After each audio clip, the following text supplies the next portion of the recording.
gym and in the car. With our advice you could go far. We fuck things up and we make mistakes. We talk about our sexy dates. We host events and we go to clubs, but most of all we're still in love. It's getting hard for this to rhyme, just as well cause it's bed hopping time. It's bed hopping time.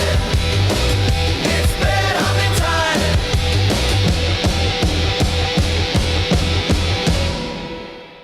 Hello and welcome to the Bed Hoppers podcast. My name is Mr. H. I'm Mrs. H. Thank you for joining us today.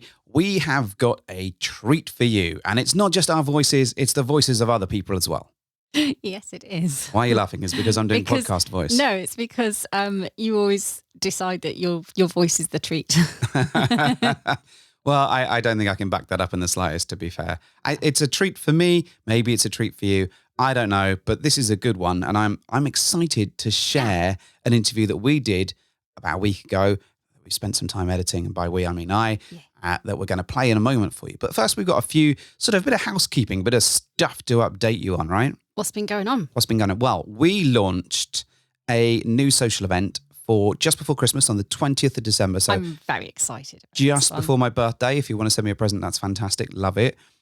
The whole idea of this one has been something. So I remember talking to, this must be maybe 5 years ago, talking to Hiscock Hertail. Yeah. About I think we were just like making puns or something. I don't know. And you said Thrifty Shades of Grey. I think this might have been at a time when 50 Shades of Grey was probably more popular. Yeah, like a movie might have been out about the time. Yeah, because all the books had come out and then the movies came out, which were university shit. But hey, people enjoyed them. And there were so many puns going around about 50 Shades of Grey and all sorts. And I really wanted to do an event that was called Thrifty Shades of Grey, which was themed around you must get your outfit from a charity shop. So that's kind of what we did. Do you know, I can't remember, did you come up with it? Yes. Or it was you? This one was all me. Was it? Okay. For once. You Let sure me it have wasn't this one victory. All right. It wasn't one of them that came up with it. No, it was me. Okay. Definitely you that came up with it. Definitely me. All right. Because I was extremely proud of it and I don't normally come up with anything creative and this is mine. So one of the things we wanted to do was, we know that Christmas time can be a bit... Expensive, draining, challenging. Commodity driven. Yeah, so we wanted to give back to the community by hosting a free event. And it is completely free. It is. So it's been opened up to our patrons first. They get first dibs, and then our Discord community, and then... People who've been to our events People have been to our events before. Because it's not a huge one. This is just like I don't know, 60, 70 people maybe? Thereabouts. And I think the thing was that was really important for me was that we were able to give back, do something a bit fun, and make it a stress-free event. Because quite often, if we're hosting an event, whether it's a social or one of the other ones, the big driving factor is trying to get the ticket sales sorted out. Not because it makes any money, because it doesn't, and certainly in this case, it's costing us money, but it's about kind of creating a full environment with lots of different people. So you kind of work really hard to promote it and get people to come along. And I wanted to remove that barrier so that we could have fun at the event and not be too worried about it. We can offer it up to people. We can give back. And then also because there's a bit of a give back theme, this Thrifty Shades of Grey that you've come up with, Mrs. H, is all about sort of a charity shop driven thing. So if you want to dress up, rather than sourcing a new outfit, which becomes expensive, we have set the challenge of finding an outfit for less than 20 quid in a local charity shop. Well, it doesn't have to be. It could be any charity shop. It could be any charity shop. People who live in London, they're winning because, they have some great thrift But they stores, probably have to spend more than 20 quid, you see. I don't know. You can get, having had a little hunt already, most things seem to come in at about £5. Okay. So you can get a decent outfit. You don't have to buy the shoes if you don't want to. You can have your own shoes, but it's got to be an outfit. Or supplement a current outfit with something from a charity shop. I think just generally the idea was just to sort of get people out there, picking up some stuff, giving back to good charities, and also coming out and having a no pressure, fun social event where they don't Christmas, have to. Right? Yeah. Just a nice party. But of course, with the announcement of this, quite a few of our Discord members, because we've sold, people have picked up a lot of tickets. We have very, very few tickets left already. Yeah. They are already out there looking for charity shop items and new outfits. Now, I think I think women are probably going to be okay in this situation because there's a lot of women's outfits in the sort of charity shops. Because we've Loads. looked at about 20 charity shops over the last week, right? Yeah, there's stuff I can get. Men-wise, it is a very difficult challenge. If I can get a shirt that I like or a Christmas jumper type thing that works for this, then I think that's it. I'm not expecting to find like an amazing suit or outfit or anything like that for less than 20 or anything that actually fits me. So it is a real challenge.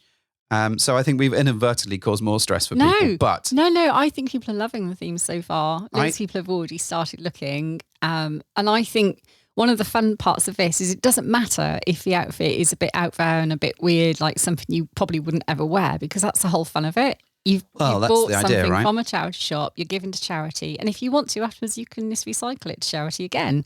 And I think we've encouraged people to do that as part of the whole thing. So if they pick something up that's a bit wacky and a bit out there, or they're not so keen on it, or it's a one-off wear, just return it to a charity shop. Exactly. And shop at the shop. And I think this is a whole really fun little experience of people. People certainly seem to be out there and exploring. I have never been to so many charity shops in my entire life. I'm not going to lie, it's been a hell of an experience just to kind of go out there and just have a look and really get stuck in. I found lots of like DVDs and stuff that I was like, ooh, but focus up, Mr. H. This is not what you're looking for. You're looking for clothing and items for this thing. Yeah, I mean, accessories are fine as well. If you've already got something you've bought in the past from a charity shop, that's fine, as long as you do something that is like maybe an accessory or a bag or a belt. Or I did find an entire collection of Voyager cassette tapes. This is not helpful. Which was a tenner for the whole series, and I was like, ooh. But you've got it already. Well, it's on Netflix and it's on Paramount, and I don't think I have Voyager on DVD. Oh, you poor thing. How are you going to cope? How awful for me. However, it was like, it just looked cool because it had that sort of retro 90s, plus it was a video cassette. I don't even have a cassette player, but it looked cool. And I was like, so if you're going to get this, you've got to get rid of a Transformer. No, I don't. We've just literally talked about how we have too many things in our house. We do have too many Transformers, too many boxes, too many everything. It's not just Transformers. I want to point out, we just generally have a habit of buying too much stuff. We do, because we like stuff. I like stuff. Stuff is good. Especially and now you're like, stuff. we could get Voyager. No, I wasn't going to get it. I was just drawn to it because it looked cool. I was like, ooh, not vintage Star Trek, but like 90s Star Trek. You're like a little magpie. No, I'm literally not.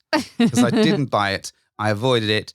And there we go. I am winning so far, but I don't have an outfit, so I'm not winning. You have a Scooby snack. So yeah, so if you're one of our Discord members, if you're one of our patrons, come along, get a ticket before they all go. Not much time left. It's going to be a really nice, chilled out sort of. We're not going to stress over it. We're going to have fun at it. We're not going to be worrying about hosting too much. It is just our way of giving back to the local community and our community, and I think that's a really cool little thing to do. And I'm quite looking forward to this one. A nice party. Yeah. Plus it's close to my birthday. Party. So yay. It's really a birthday party. Are we theming all our events now around one of our birthdays? No, because there's only two of us. So, it's not going to help. Yeah. Just 2 events a year then. That's fine. That takes a lot of stress out of the whole we thing. could do the pets' birthdays. No, let's not get complicated. Let's not do that. But it's Yoko's birthday soon. Yes, I know. We don't need another event in like a couple of weeks and then another event just immediately. We don't need this. We're not laying this shit on us.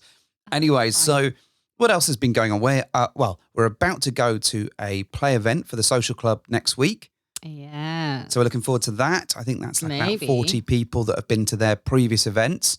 So I think that's their first play event. So looking forward to that with some great interest to see how it all goes and how we go, really, because we've had lots of chats about how we kind of go through these types of things. So my main challenge at the moment is the bloody menopause. And I know I sound like a stuck record, but this is really itching my shit at the moment. And I really, really need to find a solution because if anything, it's worse, not better. Yeah, so we got the new meds.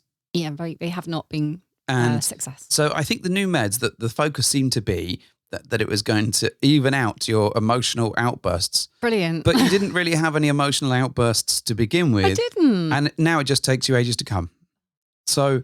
And also even like the thought of sex is even further from my mind, weirdly. Yeah, I don't know why. Probably because it's even more of an effort. Yeah, it's like kind of stopped every emotion, not just like the worry of why don't I think about sex anymore? It's just stamped out every emotion I had and gone, I'm numb now. So back we go, back to the doctors, and let's see what the hell we can figure out. Oh, so some people have reached out to me because, you know, I've been quite open about my challenges with menopause and libido and all that stuff because it's important to talk about it. And I know I'm not alone going through this. I know that. And lots of people have reached out with really supportive messages, but also really helpful ones. And a few people have now recommended Androfem to me, which is, I believe, a female kind of geared up for females only testosterone product. So testosterone is available in the UK on NHS for males and women, actually. And I had trialled Tostrogel before, which is the male testosterone. And it had some obviously positive impacts, but also some very negative ones. So yes, thank you. So Androfem, I believe, is made for women only. And it is testosterone, but in a different, maybe a more gentle solution, maybe, I don't know. But people have recommended it. It is not widely available in the UK, which is also a challenge. So I might have to seek this done a private route. But before I do that, because it's costly, I'm intrigued if anyone else has tried it and what kind of success you've had. Yeah. So please reach out if you have, or you've heard of it, or you've trialed it and it's been good for you. Did you say it was called Androfem? Androfem. It's like another name for 7 of 9. Bring it back to Voyager. I mean, if it makes me like 7 and 9, happy days. Oh, You'll be happy. We'll have 6 buckets of that, please. My good man. We can do that. But yeah, so I think, so with the play event coming up, I think we've talked a lot about it. We're still excited to go, and we're really happy to be going along and seeing some old friends, making some new ones. But I think it's, you know, we talked about actually, do we go up on the Friday? Because it's like a one-day event. Do we go up the day before, catch up with other people? And I think for you, Mrs. H, it's sort of that would be a bit too draining. I think that's a lot. Not that I don't like seeing people, but I don't want the added pressure of having to find my vibe twice. It's hard enough trying to find it once at the moment. Well, I know where your vibe is. It's right next to the side of the bed because it's plugged in and it's easy to get. But the problem is I don't want to do it. That's the problem, see? So it's taken a lot of mental capacity to get myself into a frame of mind where I can get myself into a kind of play scenario, sexy scenario. So I don't want to add to that by making it doubly hard on myself. Yeah, no, I understand. I'd rather have one really good night and throw everything into that energy-wise and try and get over this rather than have 2 mediocre nights because I'm just not able to pull through for both. So to that end, I've bought 4 litres of Red Bull, 5 litres of Spanish Fly. You better be fucking joking. You know I won't touch that shit. The Red Bull, I mean. I don't know what Spanish Fly is, but... So that's going to be fun. Anyway, we'll report back as to how that all goes and let you know how we're doing. But now we have an interview with the delightful, come on, what are the names? Names. They are Bunny and A. Bunny and A. So that's 2 lovely ladies who are starting to explore something new for them. They are. I'm not going to give away too many spoilers, but yes, they're talking about a new dynamic they're all kind of shifting into and kind of what that means for them. Yeah. So, Mrs. H, play the thing and enjoy it.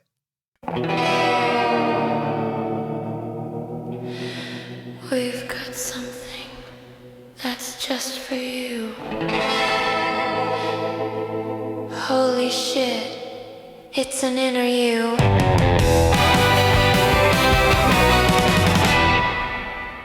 So I want to welcome to the show today 2 lovely ladies that we have with us. Now, if I'm going to get these names right, we have Bunny and we have A. So welcome to the show, ladies. Hello. Hello. There we go. See, that wasn't so tough. That was it. Great interview. Great Nicely chat. done. Thank you. So thanks for joining us. We met you folks at our recent reassembled thing in Birmingham. And we thought that we'd get you on the show and fire a load of questions to you and hopefully get to know you a bit better. And hopefully our listeners can get to know you a little bit better too. So hopefully you're ready. You've got all your answers prepped. You know everything that you're going to say. And this is going to be smooth as fuck. I mean, did they know what we were going to ask them? No, I didn't tell them they that. don't. I just assumed that they'd done some research and listened to previous episodes because I am indeed so lazy that I haven't Like changed the all questions. 200 or so of them. Yeah, all 200 minimum, bare minimum. So the first question that we've got for you today is, what is the capital of, how would you describe yourselves? You could describe each other if you fancy. So A is an absolute pocket rocket. She's a bit rocky, which is definitely something that I really like about her. She's currently got copper hair, or at least I think that's what she was going for when she dyed it the other day. But yeah, absolutely gorgeous. Beautiful personality. And yeah, she's definitely turned into one of my favourite people. Oh, Now you got to follow that. yeah, good luck. How am I That's gonna why do I that? Come on then. Let's Dick hear it. move, Bunny. Dick move. I had also like really old looking, which was what sort of grabbed RI in the very beginning. And I've put down here, because I do have notes. So I professional. like to be a little bit organised, but I don't need them to describe Bunny at all. She's just beautiful inside and out, absolutely stunning. Yeah, just kind. Yeah, I'm a bit speechless really, because she's just knocked our socks off. So, And there's nothing like speechless to really help with a podcast. I was going to say, Yeah. well, at least you Yeah. get to talk more, babe. Well, this is true. I can fill in some blanks, hopefully. So what I'd like to know is, how did you both get started in your sort of ethically non-monogamous swingy lifestyle? So for me, I think very, very young, actually. So I wouldn't say that I would have considered myself Non-monogamous? non-monogamous. I can't speak. Oh, my days. Anyway, within the lifestyle, swinging lifestyle. But when I look back, I'm sort of thinking about it now, probably sort of very late teens. Definitely knew that I was bisexual very early on. So mid-teens, started to realise that that was who I am. And not that I identified as such then, but definitely knew that I was attracted to women or girls my age then. So we're talking sort of school age. And then looking back, probably played the role of a unicorn maybe when I was about sort of 17, 18, with a married couple. But at the time, I would have just said threesome, if I'm honest. I didn't really realise, I didn't know what unicorn was other than, the horse with the horns and things like that. But I had no idea of the terminology or what it was or anything like that. So it's always kind of been there. And it just seemed, when I used to watch things like Sexceptra, and they used to do sort of Desire episodes and things like that, it just wasn't a shock to me. It was just what seemed quite normal in a way, but got suppressed later on just in different relationships. And even the bisexual side, being told that it was wrong or it was slutty to be like that, or it was just really suppressed until I met C, who was very encouraging of that side of me. So that's kind of been from very early on to now. So it has always been there, I suppose. Yeah, so that's kind of my journey so far. Wow. So you mentioned C there, a mysterious third character has entered the conversation. Who is C? So C is my husband. We've been together 9 years, married for 2. And yeah, so when we got together, it was just an instant sort of connection. And he's just been really supportive and encouraging of, my sort of bisexuality then. But together, we've been talking about swinging or the lifestyle for maybe 2 to 3 years, actually, after listening to your podcast, and it brought up conversations, some TV programs that we were watching as well, as sort of brought together some conversations. And that's kind of how we've entered the lifestyle. I know you might talk about dynamics later, but we have entered it, or we entered the lifestyle as a sort of hot husband dynamic. Wow. That's where we were coming from. I think we'll have some questions about that soon, but we'll come back to that. I can see Yeah. Bunny is absolutely raring to go. Probably, eliciting the name Bunny there, ready to go and answer questions. How did you get started, Bunny? Yeah, so it's really similar to A, actually. So I knew I was bi really young. I didn't have any experiences with women until I was about 19. And it was actually my partner at the time who, I guess, pushed me into it. And I'll kind of use that word quite deliberately, because we ended up on a couple of sites, the site that shall not be named being one of them. And as a kind of hot-blooded male, he was absolutely like, this is my in to start looking into this life.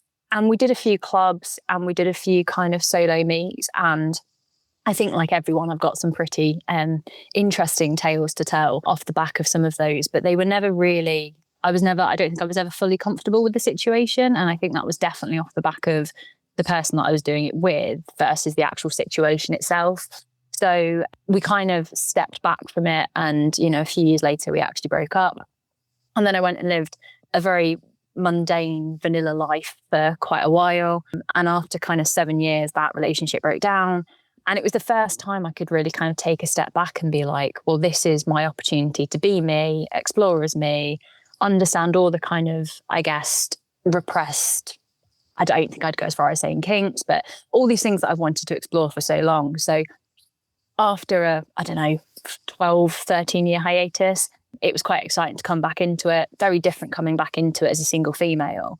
But it was also really liberating as well. So it's always kind of been there. So similar to A, it's always been in the background. It's always been something I knew I wanted, something I wanted to explore. And, you know, play with multiple people was definitely one of the things that I really enjoyed. I think as a bi female, it's about the only time you ever kind of get everything you want in one delightful package. So yeah, it was nice to kind of come back into it after such a break. And I think I described it to someone else the other day as like, it was like coming home. It just felt right. That's so interesting. So I'm actually going to throw in another question which Miss Shades doesn't know about. So sorry, derail him early stage. Going back to your story briefly, when you were fortunate, you know, enough to meet C and start a really, really lovely life together. Did you tell him from the word go that you were bisexual, or did that kind of come out a little bit later? Definitely. I mean, not straight away as in the first sort of few days or week or so, but those conversations came around very early on. So I would say, you know, after sort of where this was going to go, you know, was this going to become something that was going to be, you know, long term? It did come out quite early. I think he probably knew anyway before I actually told him. The thing that's quite interesting, just going off it a little bit, is that not long after I met him, did I start to have perimenopause symptoms.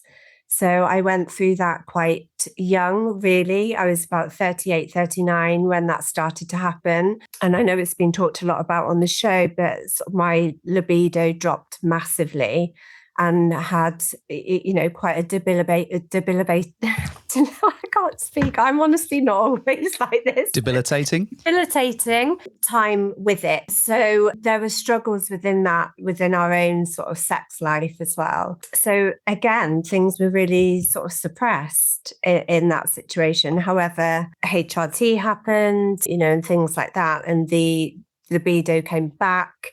And that is when we started to talk about the lifestyle, because it was just like, it came back with a vengeance. And it was, you know, sort of fantasies that I was having and sort of scenarios that were in my head that really made me find podcasts on swinging and lifestyle. And then the conversation started to happen. So it was actually what Bunny just said about she felt being pushed into it when she was younger. It was definitely me that instigated the conversations within our sort of journey, then the beginning of our journey into this. Thank you. So what's your magic solution for the libido going away? When I find it, No, it took, you know, for 5 years, I was diagnosed by the GPs as having fibromyalgia. So it just wasn't on the radar because I was so young. And, you know, without going into too much detail, all of, you know, joint, all of it. Oh, yeah, symptoms. you think you're like going mad, don't you? Yeah. Absolutely everything. And, you know, so that's what I was being treated for until I started to listen to other podcasts, which are well known sort of in menopause world. I don't know if I can mention it by name, but like Louise Newson, those kind of sort of podcasts. That I took a load of research and information with me, loaded to the GP, got on HRT, but there was still a missing ingredient until I had to go private for testosterone, but it's the female one that isn't widely prescribed at the moment. So hopefully very soon in the UK. And just after a few months of that, it just really kicked in and brought that back. So I think it was a lot of things, a lot of factors played into that. But that was definitely the pinpoint of the libido coming back. But then I wanted more. Yeah, something to funnel it a bit. Yeah. I feel like I've derailed the podcast now. Sorry, I've made it about me, which is unusual. It's normally about you, sweet. This is very true. However, I will keep on track, and I do have another question. for both of you this time. So we've touched on this a little bit, but I want to explore a bit more. And you're right, we're going to ask you a little bit about your dynamic. So can you both describe your dynamic within the ethically non-monogamous lifestyle? As I touched upon, we've sort of entered this as a hot husband dynamic. So although there was, I'm bisexual, then part of that was to explore with women again, that had been suppressed for so long. So I suppose you could call it a kink. The main kink was wanted to see with other women. And that was also either me being part of that, so the sort of threesome scenario, or I'm a bit of a voyeur as well. So I would be quite happy to sit back and watch and just have like massive compersion for seeing the pleasure that he would receive or give to somebody else. So that was that's my little kink on the side of all of this. So that's what we entered into the lifestyle as, a hot husband scenario. We've been to clubs. We have been to other very small local socials. We've also had a private meet. The private meet was a couple, so it was a soft scenario. It was very early on in our journey, and it was definitely something we didn't want to repeat necessarily. So I didn't necessarily enjoy being with another male, and it just took away that kind of, just took away the dynamic. It wasn't really what we wanted. However, I'm very grateful for that experience, because what it did do was allow me to understand that I could actually see with another woman. I think he was very fearful that although this was all in my head and we've talked about it and we've, gone through all the conversations, when it actually happened, could I bear that? So that experience that we did have allowed me to know, and for him to know, yes, I could. That's actually a lot we can relate to, I think. Thank you. And Bunny, what about you? Yeah, so I guess super simple. Came in this time round as a single female. So yeah, unicorn if you want to use that phrase. But it was very much a case of just kind of opening myself up to any experience. So it was nice not to, I guess, go into it thinking about boundaries with partners. What can I do? What do I like? Am I going to have to be mindful of a partner's kind of intentions with someone else? And actually, it's been a real big shift this time, not having to think about someone else. I think I kind of used the word liberating before, and I definitely say that again. And, obviously from the chat, the Discord chat, it was really nice just to be able to kind of, I guess, float freely between people, kind of building those connections and seeing where they go, and, being quite fluid between all of those different dynamics and being able to potentially slot in there, which was nice. And I think, when you go in with a partner, so A and C, for example, A kind of touched on it then, there's a lot you've got to consider when it comes to having that dynamic, whereas I didn't. And it was great. It was nice to be really selfish for once and just kind of think of me and what I wanted. So yeah, single. That was a really long-winded way of saying, yeah, single female. Trying not to give one-word answers, but there's only so much you can dress up a unicorn. Oh, plenty of ways you can dress up a unicorn. Plenty of ways you can dress up as a unicorn as well. Yeah. So that's, and your dynamic together then, how has that all come about? $1 million question. So when the Discord chat opened for the reassembled and you had the who are you section, so everyone was putting their who are yous, I put one on as a couple, so me and C together, and sort of described a little bit of the hot husband dynamic. That's what we were kind of about. And then C put up one by himself as a hot husband. And then obviously Bunny was in there as well. And the long and short of it is that we both sort of had said to each other, there's somebody that's caught our eye. So we both had that initial, I was a bit of, physical attraction. It is at that point, isn't it? Because all you have got is a couple of photos and a little description of somebody. And we had both said that to each other. And then he just kind of slid into her DMs. Yep. There's no other way to say it. What happened? And I can tell you, it was in the evening, I think, if I'm not wrong, Bunny. I think it might have been a Thursday, not that I remember details very much. And he did say, I've just DM'd Bunny. Just want to find out a little bit more, start a chat going. And I was like, yeah, cool, that's fine. And that was it. fell asleep. That was the end of that. And then didn't wait to find out what happened. But then in the morning, I woke up to a message from Bunny. And I think this was where our connection really started, because she was checking in with me basically to say, I know that Sia's messaged me, but also just out of respect and, to sort of keep this conversation open. He's described, what your kind of dynamic is, what, a little bit about you both. But I just want to give you the respect that this has happened, and I want to know that you're okay with it. And that to me was just like, wow, how it was just brilliant, because I think he had described a little bit of that. I was happy with it. I wanted to see, potentially one of the kinks is seeing him with someone else. But for Bunny to contact me and to say, look, this is happening. Are you okay with it? And is it okay if we talk? Was, it's what it's about, isn't it? That's I think really lovely, yeah. It was really important to me though, because, and again, maybe this is from things that have happened in my past, but I've been in situations where my partner had been talking to someone and I wasn't comfortable with it, and there wasn't that open line of communication, and it felt like this separate thing was happening. And I suppose I wouldn't want anyone to have gone through that.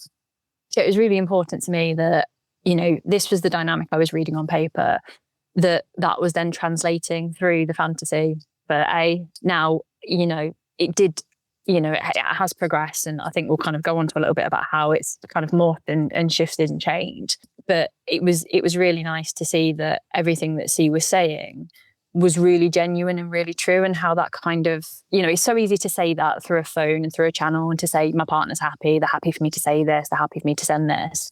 But actually being able to get that kind of confirmation and checking from A was really useful. And I don't think that stopped being true, even then when we kind of met in person and those types of things. I think those check-ins became just part of the dynamic for us and making sure everyone was okay. But I think the way I guess it's kind of progressed now, although to be fair, I think, from our perspective, we're definitely still finding our feet. We had a conversation post-social as to what just happened, what is this? And I think, it's one of those for me personally where I didn't expect to form such a strong emotional connection with A and C as I did. I kind of went in as this kind of airy fairy, oh, I'm a unicorn, like I can be wherever I want. So all of a sudden, like, oh, I really like these two people and I like where this is going. And we've kind of joked and talked back and forth about labels. I'm very anti-label. I don't like labels. And I'm very much a case of it is what it is right now.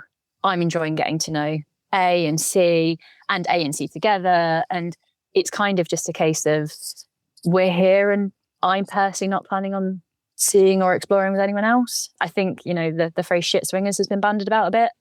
So it's possible that I'm a bit of a shit swinger, but that's certainly where I feel how it's kind of gone in terms of dynamic. I don't know, A, if you wanted to add anything.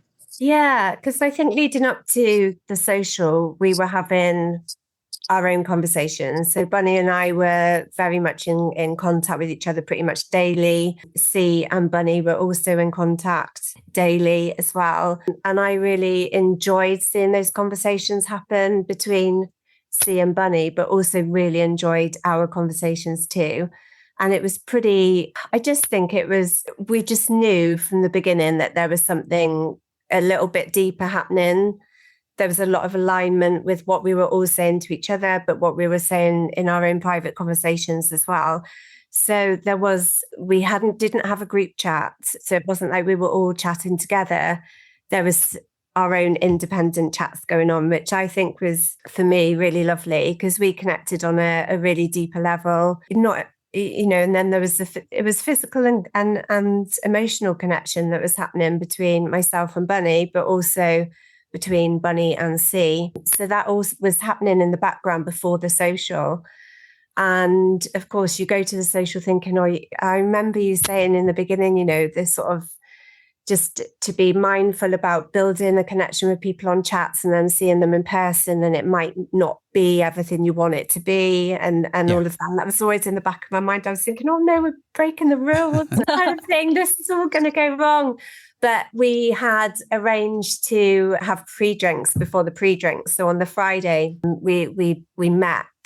We actually picked Bunny up in an Uber, from where she was staying to go for drinks. And I think just the second you got into the Uber, it was just like, it's like corny, isn't it? But it was just like we just knew each other immediately, but not just independently as Bunny and myself, or C and Bunny, but us as a three. Like, just something happened. And we're all sort of a bit like, well, what was that? Like, what did happen? And we still can't really explain it, but it was just really natural. And yeah, it was just unexplainable, really, I suppose. I mean, that it's really interesting to hear. I'm really pleased for you. It sounds like it's already a really strong connection. It's so funny you mentioned about that bit in the sort of rules of manage your expectations, because for every time it works out, it's almost like there's 5 times where we're counselling someone when the tears are running down their face and we're sat at the back of an event going, sometimes you just got to be a bit but now I'm going to have to say most of the time it doesn't pan out, but sometimes it really does pan out. So we're really happy when it does work out. It's We've great. had people get engaged at one of our events We have, before, yeah. and then subsequently got married, which is tremendous. Though, Sometimes things flip really side, do work out. we've had couples separate in our bedroom. So, I mean, you got to take the rough with the smooth, right? Glass half full, babe. Yeah, exactly. We did. I mean, we did have a few FaceTimes. We had a FaceTime, didn't we? There was quite a long FaceTime sort of leading up to the event as well. And there was just so much communication. But there was a lot of communication between C and myself as well. So even though I wasn't expecting him to sort of read out detailed messages of what was happening between Bunny and him, I knew the gist of it. You know, there were some sexual conversations, there were some also emotional conversations, but that was also happening between myself and Bunny as well. And there were definite pinpoints throughout those conversations that I was like, really, yeah, Bunny really understands our dynamic and really respectful of what, you know, my boundaries were, our boundaries were. So there was a lot going on, and we've just been very open in our communication with each other. That's really good. What I'd like to know then is, so you certainly seem to have gone through a variety of experiences. What have you learned about yourselves throughout this whole process? Not just the recent stuff, but throughout your experiences as a total. So it's a weird one for me. And I think it actually just comes down to the fact that I deserve to be a bit more confident than I am. So it's super, super personal. I went into the social with not a lot of confidence because of kind of stuff that happened in my past relationship. You know, the kind of sex had been off the cards for a long time. And I don't know if it's a female thing, it's probably just a person thing. But when that happens, you kind of always point the fingers back. Oh, it must be me. I must be doing something wrong. I must not look the way I'm supposed to. And I still have loads of kind of body hang-ups and stuff like that. And I think the whole going in as a single female, I mean, most people are on Rise and going like, right, a single female walking into an experience like this, you're going to get attention. But it was more than that somehow. And I think, you know, it's kind of like, actually, not only is there nothing actually wrong with you, for starters, like you're kind of okay. And it's been really kind of nice to meet A and C because they've really done a lot to kind of bolster that, I guess, opinion of myself. And because we've been able to be quite open and honest, way more open and honest than I'd expect to be with anyone kind of at this stage, that's been really useful. And I think, you know, for a lot of people, if you don't go in with a level of confidence, this can be really tricky, because if you're not putting yourself out there and you're not kind of having those conversations, then you probably won't necessarily get anywhere. And I definitely saw, and I don't know if you guys did, but my confidence went from, oh my God, what the hell is going on in the Discord chat, to kind of actually quite happy to be quite vocal and, you know, put myself out there a little bit and, you know, have a few flirty conversations. And that really helped me, you know, in terms of how I felt about myself, how I felt about the situation. And it allowed me to go into the whole experience in a very, very different way. So I feel like I've just kind of, you know, transformed over the last month. And it sounds really superficial. It's not just about, you know, the aesthetic and the way you look and things like that. It's just kind of actually fundamentally as a person, I'm strong enough to do something like this on my own.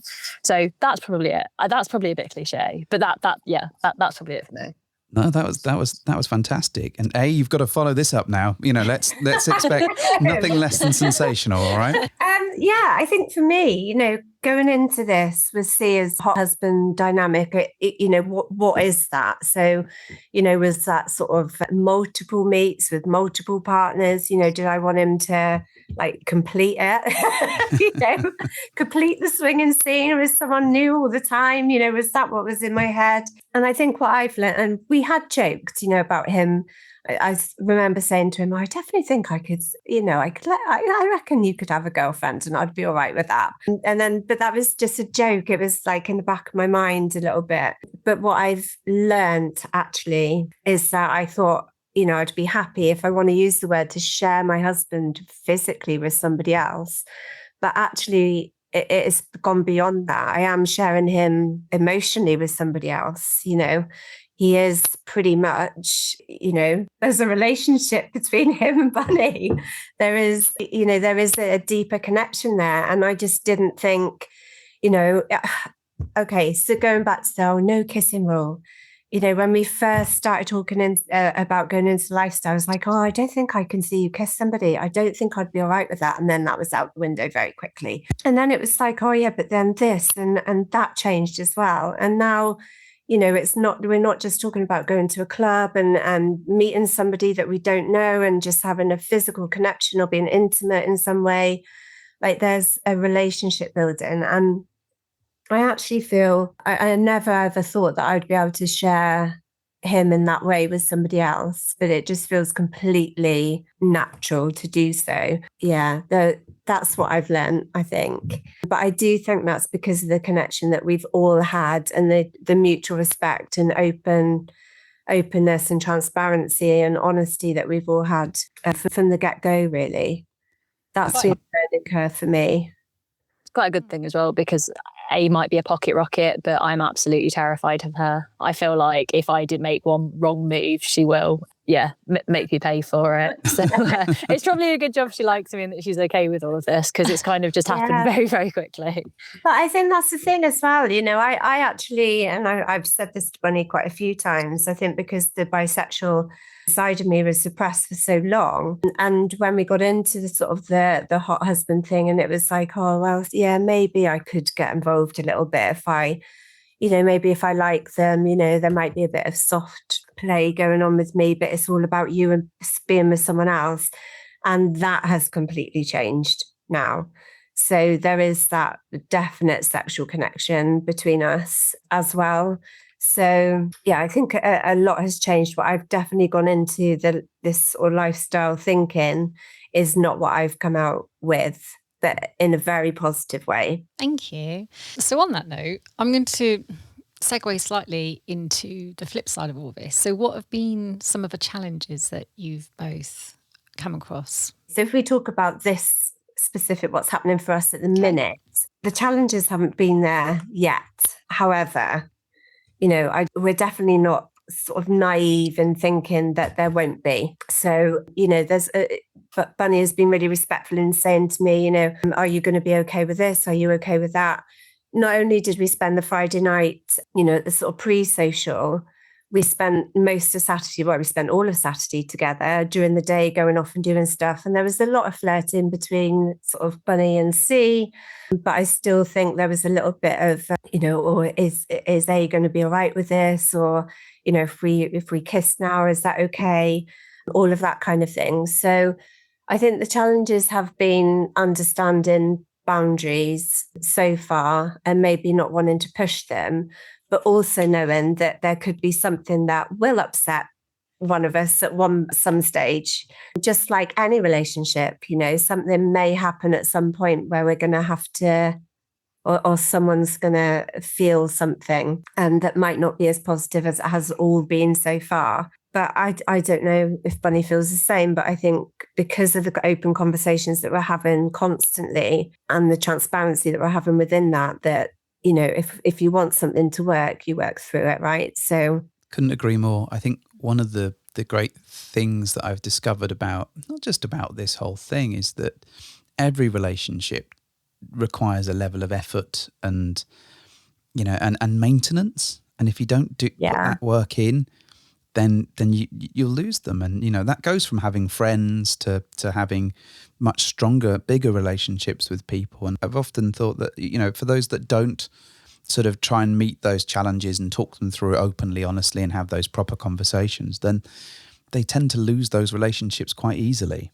I think sometimes people, I get asked a lot like, oh, you guys got a perfect relationship and how have you been together 25 years? And I'm like, actually, it takes work. Over 25 years, I'm sure there's been times when we've not seen eye to eye on things, but by and large, we both put a commitment and try and work through things occasionally, because you don't just throw the towel in after putting all that work in, do you? Right. So, and I think I'm really happy when I say I think I've met my soulmate. I can't imagine life without Mr. H. Yeah. Oh, I'm glad you added Mr. H to that. I was like, who the fuck have you met? Sorry, let's bring D into the conversation. Who is this other woman? Because undoubtedly it'll be a woman.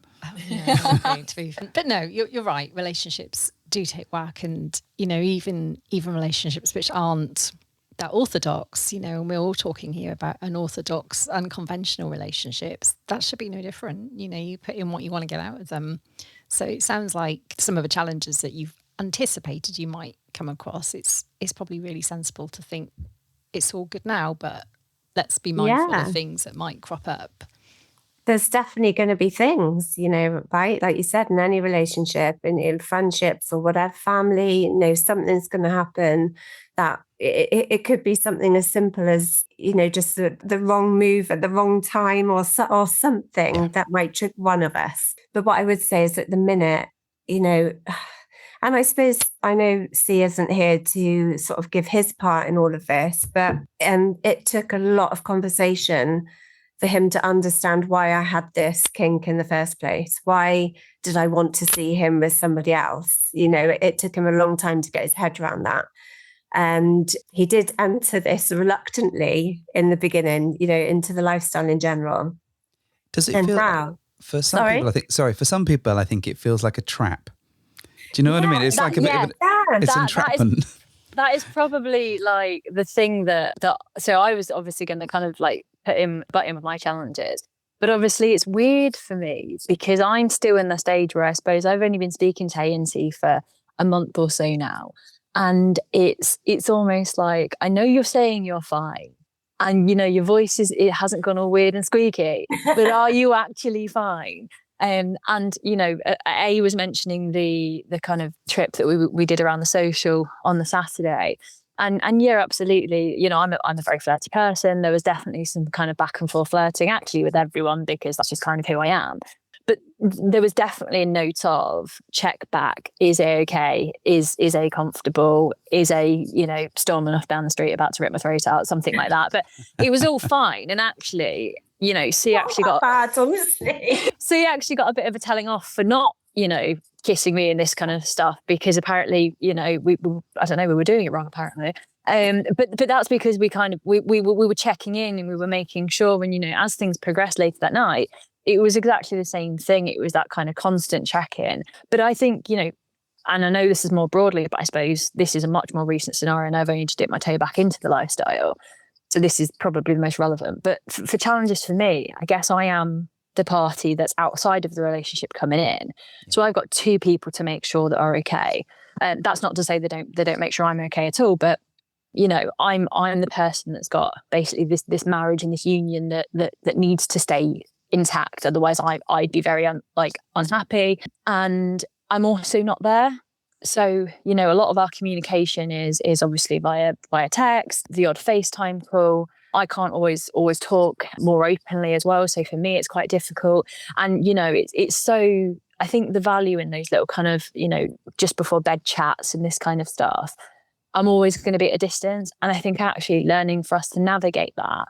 And also the fact that because I'm on my own, I don't get the kind of little cuddles and the little check-ins and stuff like that. And it's making sure that, from a emotional connective side, from an intimacy side, the fact that it doesn't feel like I'm left out. And I think we navigate that really well and we talk about it really openly. And, bless them, they've had a very teary voice note from me already and we're only like technically a week in. So, it's those types of things. But you know, and you add that to the fact that we live how many, like 4.5 hour drive. 4.5 hour drive apart.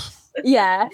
We've got a trip planned, and this, honestly, we do all appreciate how incredibly insane this all is. So I think what we found is often the best relationships are the ones that you establish and then you find that people are fucking miles away every time. Honestly. I think that my favourite one was when we met Bradford and Angela off by the Bay, and we were like, oh, they're lovely, wonderful people. Oh, they live in Australia. Right, honestly. It's always the way though, isn't it? But you know, that's a testament to a really good sort of bound foundation there. I think that you're all willing to make the journey and put the hours in because it's worth it. So Yeah, definitely.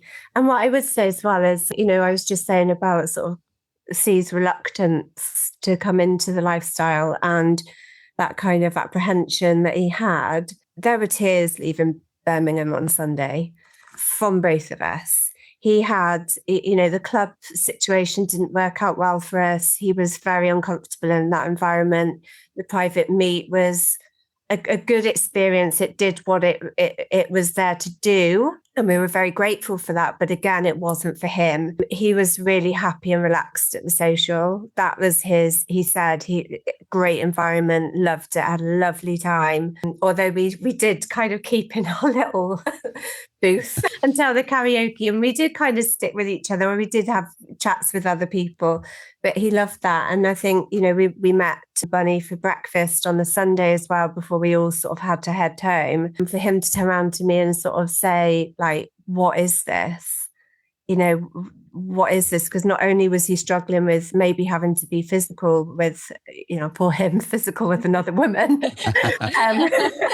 but it wasn't just it wasn't just that. Then there was something else there, and I know it like when he said it's insane to explain, but there was something. He's not a very sort of emotional, teary person, but we just didn't want to leave and found that very difficult. And the conversation in the car on the way back was like, what has just happened? What has just happened? Because that was not, it was not just a physical thing. You know, the boundary thing as well, and what might be comfortable and what might be not be comfortable was that, you know, I know we said, you know, sort of all cards are on the table, but we were on the Saturday night then after the social, we had our own little social with our own little after party. And I really thought one of the things I would struggle with was a CNC affectionate after. You know, I know that's been discussed on various podcasts as well, is that intimacy that happens after a sort of sexual experience. And I think, Bunny, you were really conscious of that, you know, C went in for the cuddle after. And I don't think I could have kicked him away. I must have looked so cold. I was going to say from outside, but I suppose to you, because he's and again, we've talked about this before, kind of between us. But for me, knowing what I then knew about how your previous experiences had gone, for me, that affection wasn't, oh, you're great, you're the best, you know, whatever, or like your usual kind of post-sex snuggle. It was, oh my God, this worked. It worked, and A's happy and I'm happy, and this experience has actually been a success. And it wasn't, like I say, it wasn't intimacy in the same form. But in my head, I was like, whoa, I'm being coddled here. Like, just kind of slowly roll over. Like, what am I doing? What's going on? So I was really keen to just and I actually think I used the phrase afterwards, no, you guys go, my part's done. And you were like, don't say that. Yeah, it's just like, this is not, you know, because, okay, the unicorn, but Bunny is not, you know, I really haven't and don't want to label Bunny as a unicorn at all, because to us, that's not what she is. You know, it's beyond that. Yes, initially in the Discord chat, oh, a unicorn, oh, you know, great. It's what, you know, but it's gone way past that. And actually, I think I would have throttled C more had he not have gone in for that cuddle, because it was natural. And I think it was it was the right thing to do, because we didn't want it to be a sort of eat, shoot and leave situation. It was definitely, there was more to it than that. 100%. Yeah, and the hand holding or the little flirting that was going on. And I think there could have been a potential spontaneous kiss at one point, and they didn't do that because they felt that it might not be right for me to see it at that particular point, just roaming around Birmingham and things like that. But I thought I thought I wouldn't want to see that side of it, that affection, that emotional connection. But actually, I want to nurture that now. That's where I feel I want to nurture their connection, because it is just, yes, it's just special to all of us now, I think. So what I would say to anyone coming to a bed hopper event is this doesn't happen to everyone, right? This is like a What, with lightning in a bottle? Yeah. We can't guarantee this level of lightning in a bottle. Fireworks. Every yeah. Although we do, some people I think do make some very, very, very close. I mean, connections, regardless of what happened between us, it was fun. It was just a fantastic night. The social was brilliant. So apart from what was going on for us three, it was just brilliant. The environment was great. Everyone was lovely, welcoming, friendly. It was just such a lovely, lovely thing to be part of in general, outside of our little bubble. It was brilliant.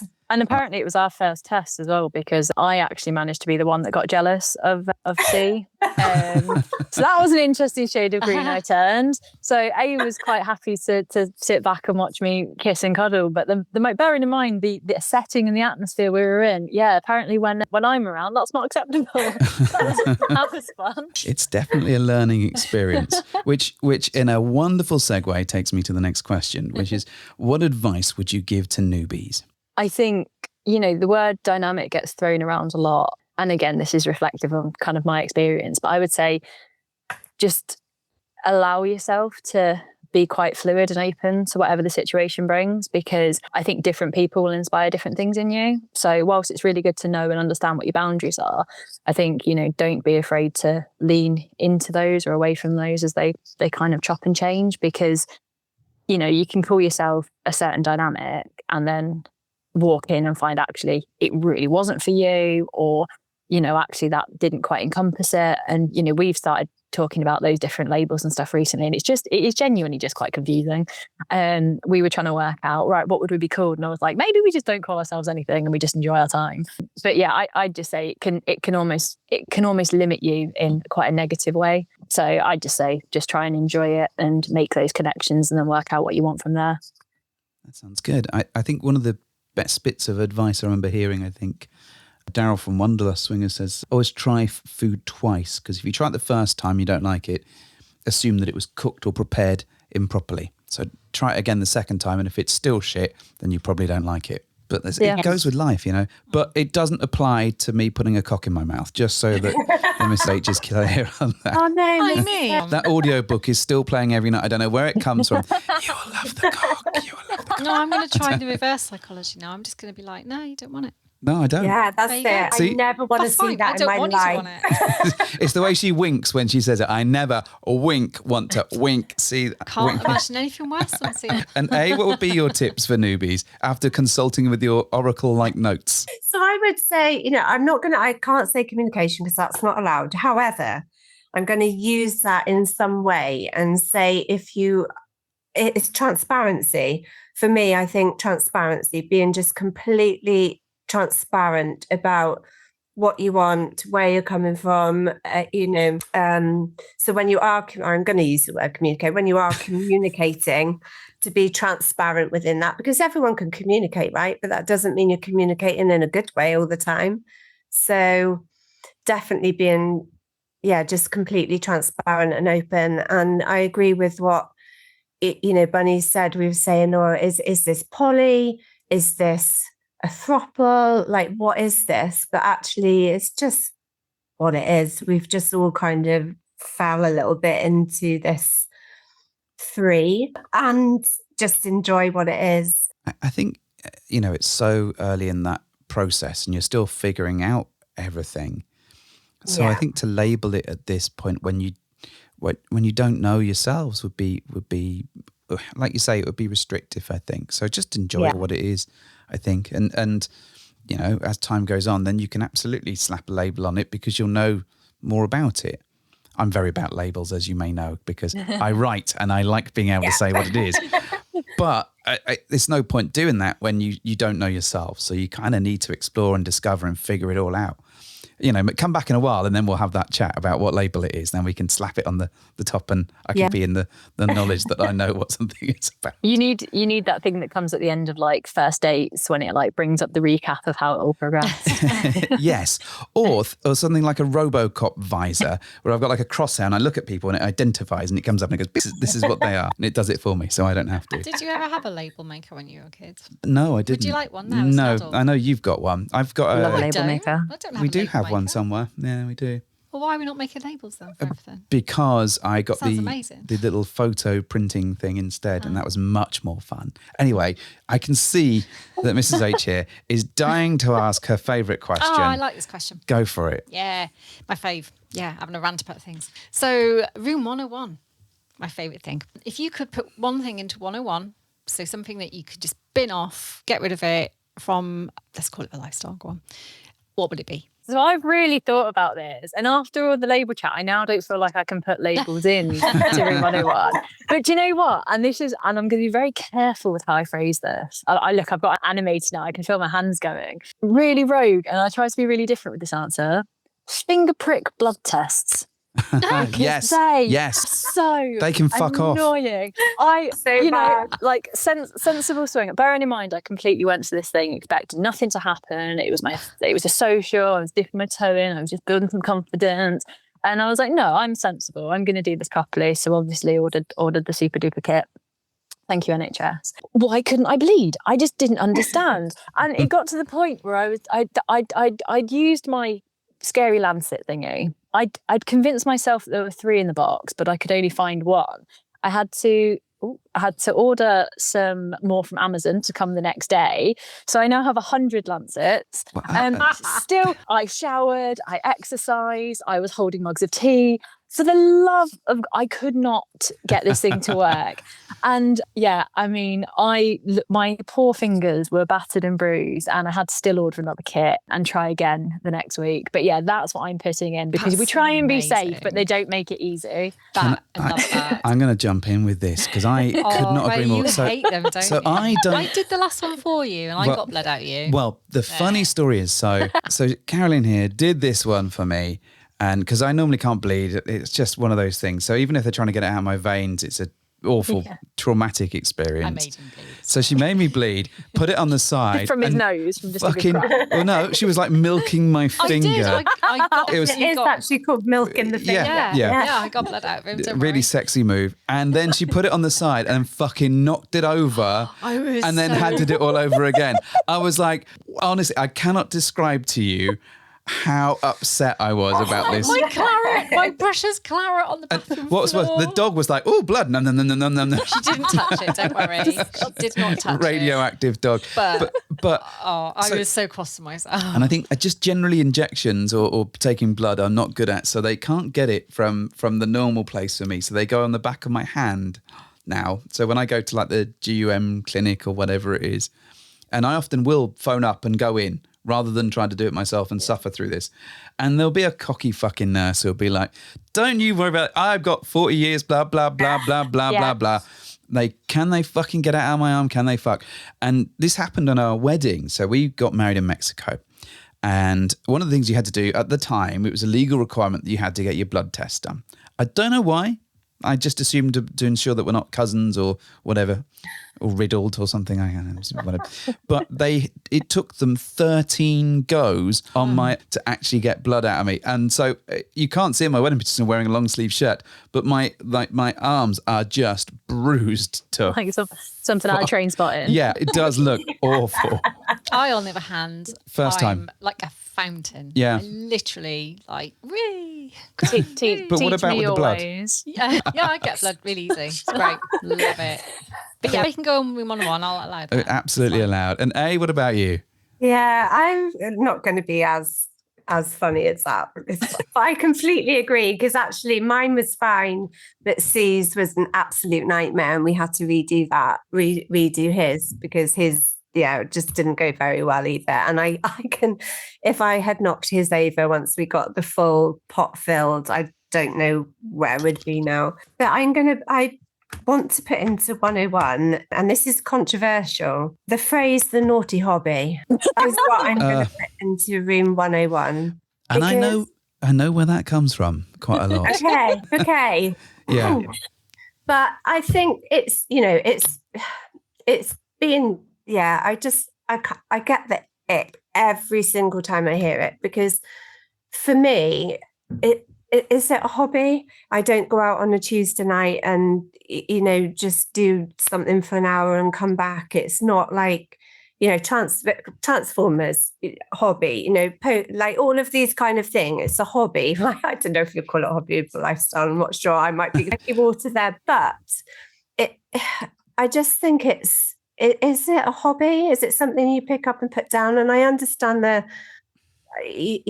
perception that it's not something you may do all the time, and some people may jump into sort of lifestyle events every so often because life, and it might only happen once a year or every 6 months that you get to sort of experience lifestyle events or activities. But it just really grates on me so much, because I think it's a lifestyle choice.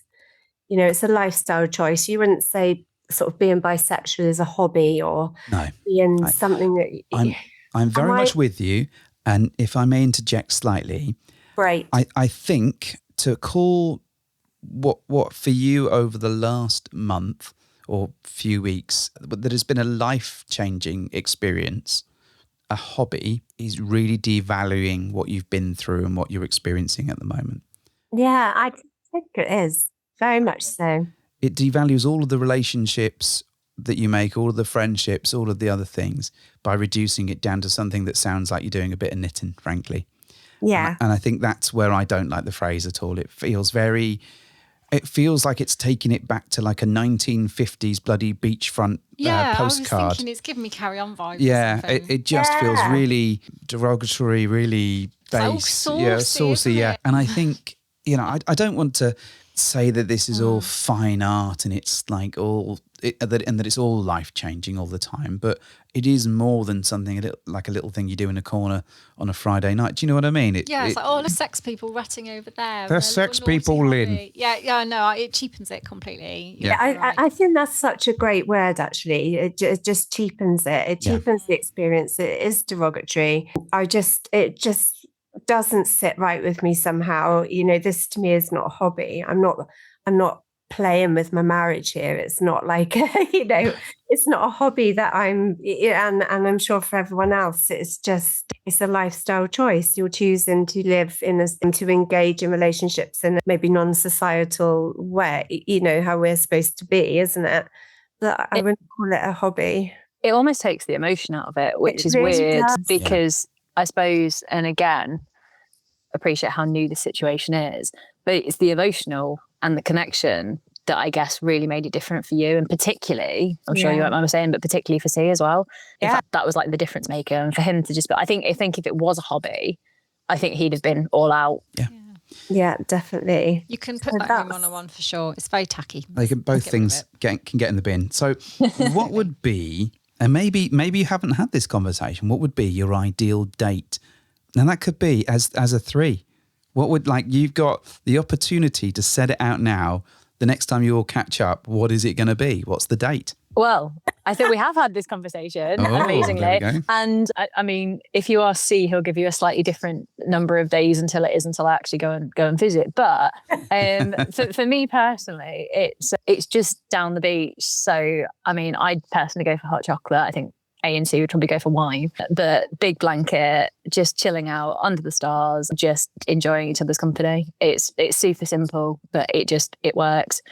That's mine. Delightful. And that's pretty much what we've got planned. So perfect. That works. There we go. What's yours? Is yours different? No, I was just saying, that's exactly what we've got planned. Okay. We've talked, I think we've all said, isn't it? So it's not just about the sex. Otherwise, it isn't just about that. Obviously, that's a big part. It's not just about that. So we're talking like beach walks. Yeah, like you said, hot chocolate or wine or coffee or whatever it is, depending on the time of day, and just spending time together. I think, talking, walking, that kind of thing. I think cheese boards have been mentioned as well. Oh, Yeah, You we're know, definitely busting out the cheese cheese boards board. Yeah. and wine and things Yeah. like that. So yeah, there's definitely, and this is it, isn't it? There's definitely more going on than just the whole sort of unicorn or husband or, that kind of scenario. Yeah, I mean, if you're We're bringing cheese looking into forward it, to that. that's like serious. So. No, It's a game changer. Yeah, definitely. Serious then. Serious stuff. Sharing cheese together. Rather amusingly, I was like, well, we've got a free weekend. And I was thinking, we could go on an adventure and do something. But now I'm thinking, fuck that. We've got great charcuterie near us. It's really wonderful. They do great wine, great cheese, great meats and all that stuff. And wine. And now I'm thinking that is going to consume me until I consume it. Until you consume. That's all that I'm going to be thinking about. Apart from my next question, which is, do you have a question that you'd like to ask us? I can throw one thing in there. So I think we've heard about all the good stuff that comes out of the podcast. Is there anything negative that comes out of doing the podcast? If you say me, I'm walking over. I swear. No. I can honestly say that because I have been, about a month ago, we stumbled across some social media feeds, shall we say. Oh, is this your battle? Yeah. Right. And Oh, dear. so one of the great joys of the podcast is you get all the wonderful feedback and people reach out and they're very kind and very generous with their words and what they say. But not everyone is like that. And I stumbled across some posts that were literally about us. We were talking about our CAP stuff and it was very much, are they done with the lifestyle? Are they... No, it was, is Caroline for some reason. Yeah. Is Carolyn done? Done with the lifestyle. Why don't you just let her get on with it? And yeah. And there was a lot of really deeply personal stuff about us and our approach. And it was like, they're not even swingers. They're really boring. If you met them, you'd hate them. And you know what? I was really fucking upset that I was like, I don't want to do the podcast anymore, quite frankly. And I appreciate that the flip side is if you look at all the nice stuff that you get and all the community stuff that we do, it far outweighs that. But I'm an emotional little bean. And that really gets to me. And it'd been posted and it had been there for, I don't know, like about a month before I found it. And normally I'm sort of dipping in and out of various social media things. And I was like, well, I've got to respond because I can't not respond to it. And I want to put thing across and people are like, well, they're only doing it to make money and that's how they stay relevant and they're not relevant and they're not. And I was like, you know what? This is like that whole process of going to CAP was quite a difficult one for us. And it really, really highlighted for us the menopause stuff that Carol had been going through. And you don't just realize these things on one day. You don't just wake up and go, oh, it's the menopause or, oh, this is the problem. It happens to you over a long period of time. You kind of go, oh shit, this is what's happening. It sort of dawns on you. And I think we talked a lot about how going to CAP was a bit of a struggle. It wasn't a normal approach. We found it hard to connect with people. And we know that we struggle to do that in large events. But it really, really felt personal. And it really felt like that we don't genuinely add any value.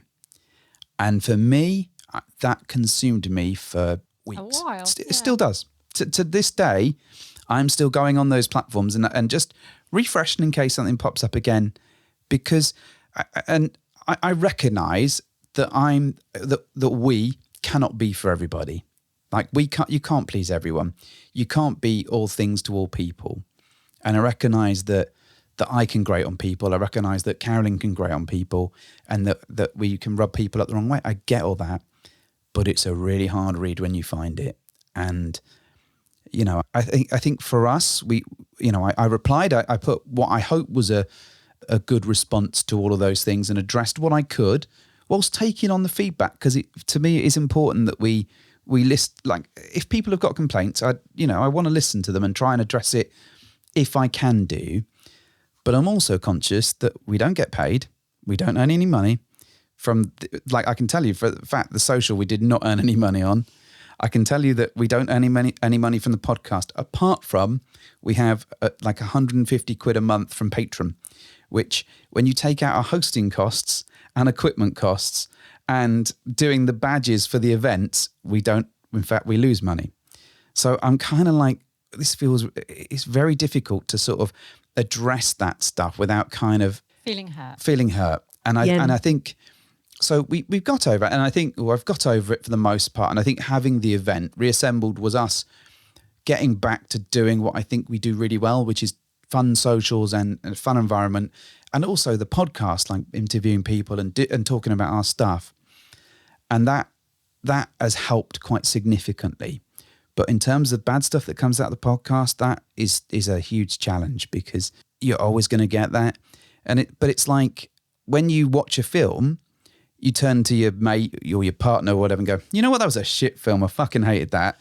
But most people don't go online and talk about that. They just go, I didn't like it.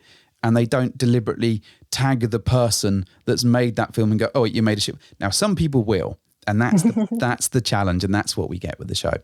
Fortunately, that's for the most part. And I said this to Carolyn just this week, actually. I said I should take a counter of all the good comments. And trust me, if I look even outside of the social event and the feedback on that, we've had about 5 or 6 people reach out to us and thank us for the podcast, what we've done, all this good stuff. But I'm still thinking about that post, and it's still hurting me as a result. So it's very hard to kind of step away from that stuff. So I know exactly which post you're talking about, not because I posted it, because it was stumbled across in one of my late night jaunts across that particular platform. Yeah. And it's so weird. As someone that has, in a very quick time frame, listened to episode 1 to episode 211, I think it is now, I couldn't believe how wrong it felt to read it. And I think what is interesting is I think you could tell that there was more challenge in those cap episodes and everything that was going through there. But it was almost like, as someone who's listened to it over a very short period of time, you could almost hear that journey happening very quickly. But I suppose depending on what they're kind of how they listen to it over. But it was I just find it bizarre that people jump and so openly speak about real people like that without knowing, this kind of much of it. And you could have quite easily not done those episodes. You could have quite easily left all the hard stuff out, which is what so many other people would do. I'm a bit of a psychopath when it comes to stuff like this. I wanted to jump on there and be like, you don't know. But obviously I was like, I don't want to get into or whatever it was. But, for me, it was like, I find some people really brazen on the internet, and I just think you just don't know half the story. So why are you talking? But I would have equally a bit, like, if people say the same about this episode, I may cry, because they're going to go, they've known each other a week. Like, how do they know? They're so naive. But I'll cry in a corner about that later. But I get it, and I hadn't actually remembered that when I asked you that question. But I imagine that was really tough. Definitely, I can imagine that too. What I will say on the back of that is we wouldn't be here having this conversation. Myself, Bunny, or C wouldn't have attended the Bedhoppers Social Reassembled if it wasn't for this podcast. We would never have I wouldn't have had the confidence to have opened those conversations up with C. We wouldn't have done a first club visit. So I think, although I can completely get where you're coming from, is in the hundreds of positivities, there's that one negative that we as humans will always stick to. Yeah. Because it's the one thing that it is just on your mind, isn't it? It's the one thing that sort of consumes you in a sense. But there is so much good stuff that has come from this podcast, from you both, and conversations that have been really important, and people that are just discovering the podcast that are going to go through that journey with you as well. And again, same as Bunny, I've listened to from day one to every episode, and I think you're just doing an absolutely fantastic job for the lifestyle and community. Thank you. I don't much. make cake for just anyone. So we still have cake. We still have cake. Of course you do. That doesn't surprise me. When I heard I had the opportunity to make a gluten-free cake, I was like, yes. But so touched. Thank you. So just to point out, so Bunny made Carolyn a wonderful cake for her birthday and brought it along to the venue. And when she told me it was at the venue, so we went to 2 different venues. Friday night was like a pre-party night where only like a small number of the people were going to be at. And then Saturday was our main night. And I'm chatting to her and she goes, yeah, it's at the venue. And I'm like, okay, yeah. And then it suddenly dawned on me that she meant the first venue that we were at while we were there. And I was like, oh, okay, well, I've got Your brain imploded. Yes. Your Was- brain well, it- actually imploded. it didn't- You're like, what do I do? I had not planned for this. But what was even funnier is they were like, we're going to bring out the cake. And then I got a call from Secret Stag and Secret Vixen. So we were staying in an Airbnb with them and they couldn't get into the place and they couldn't actually get into Birmingham city centre where we were because of the one-way system. So I ended up leaving, getting a cab to our bloody Airbnb while all the cake stuff happened. So I didn't even fucking see it get brought out. I didn't even get to see the look on her face and her surprise and all this sort of stuff. Because I was like, where the fuck are you guys on the phone? Like, where are you? And they were lost and I was trying to direct that. It was just like a comedy of errors. But it honestly, the cake was marvellous and it was such a wonderfully sweet moment and thank you so much for that. It is delicious. It is delicious. It's just I physically cannot eat that much cake. No human being can. Oh, I didn't realise that somebody tried to steal the cake that wasn't part of the social. I missed that. Yeah, we defended it. It's okay. Yeah, the cake's honour was kept intact, fortunately. Although to be fair, they may have been doing us an ever so slight favour had they taken the. We gave the staff cake. To say thank you, and they all took a fistful of cake, right? And these are not small people. They they had human big sized hands, and they took the cake, and there was still fucking loads of cake. And then we gave some cake to Secret Stag and Secret Vixen to give to their kids as well, and they still have cake. And it's so the That cake has done well. It is ever living. Someone at the social did say you're going to be fucking having cake in your freezer for the next 6 years, mate. And I did. It was, but.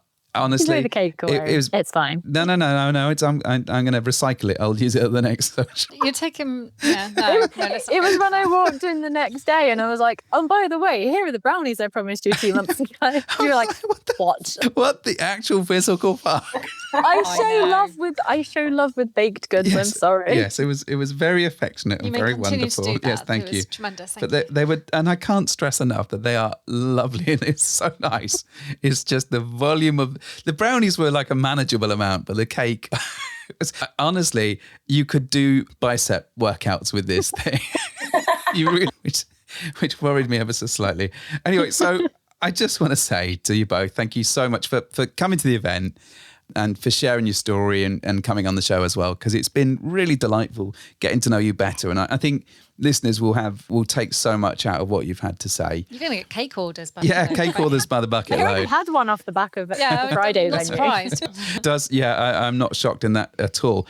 Now, if people were to look for you out and about in the world, is there anywhere they can find you? Or are you on Swing Hub? Do you want to share that? Or is this a total now lockdown relationship, the likes of which no one can look at you at all, even from afar? You'll have to ask Bunny that one. Poor C's leg must have had my fingernail marks in it by the end of the night. But no, I am on absolutely nothing. Like I said, I intended to go into this as just a bit of will I like it, will I not, is it for me? And I don't have any desire to set up any of those profiles because I've kind of got what I'm after. Well, I don't know what I was after, but I'm in whatever this is right now. But anyway. Whatever it was, you found it, which is great. So if people do have questions, just get in touch with us and drop us a message on any of the sites and we will forward them on to you via the power of our Discord, and then you can answer them there instead. Mrs. H, do you want to do your thing? I do. Well, thank you for hopping into our bed.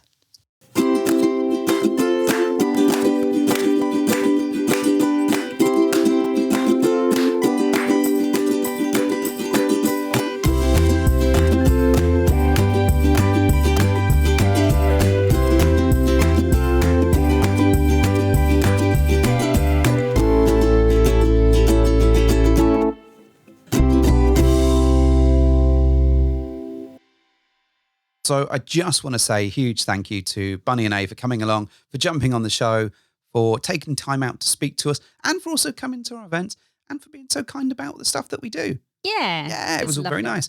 If there's one thing I do like, it's my ego being stroked. And I'm not just talking about my penis. Oh my God, is that what you could? I thought we called your penis Ulysses. Uselessly. Oh my God. No, I called it Ulysses. Oh, there we go. Yeah. Oh, that's good to know. Thank you. It's obviously adding to the ego problem. Because it's lost and trying to find its way back or whatever it is. Anyways, we want to say a huge thank you to those two. They were really good guests, really interesting conversation, and really exciting to see how their sort of dynamic is playing out in literal real time. Yeah. We should message them in a minute and see how it's going. Yeah, how's it going? How's it going? It's been a hot minute. Yeah, exactly. Right, Mrs. X, do you want to do your thing? Well, thank you for hopping into our bed.